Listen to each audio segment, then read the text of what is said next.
এজন্য মেহেরবানি করে আমাদের বোনরা যারা এমন কোনো কাজ করবেন না যেটা স্বামীর মেজাজকে খিটখিটে করে দেয়, কারণ আল্লাহ তাআলা আপনাদেরকে তৈরি করেছে লিতাসকুনু ইলাইহা, স্বামী আপনার কাছে গেলেই যেন তার হৃদয়টা প্রশান্ত হয়ে যায়, ঠিক কি না?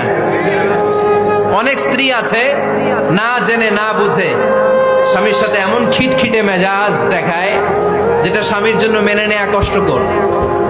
আমি একটা জরিপে পড়েছি, পৃথিবীর অনেক স্বামী স্ত্রীর কারণে হার্ট অ্যাটাক করে মারা যায়। স্ত্রীদেরকে আল্লাহ কি দায়িত্ব দিয়েছে? একটা ফ্যামিলিকে সুন্দর করতে, একটা দাম্পত্য জীবনকে সুন্দর করতে। স্ত্রীর এক নম্বর দায়িত্ব হচ্ছে she should make a comfort to her husband.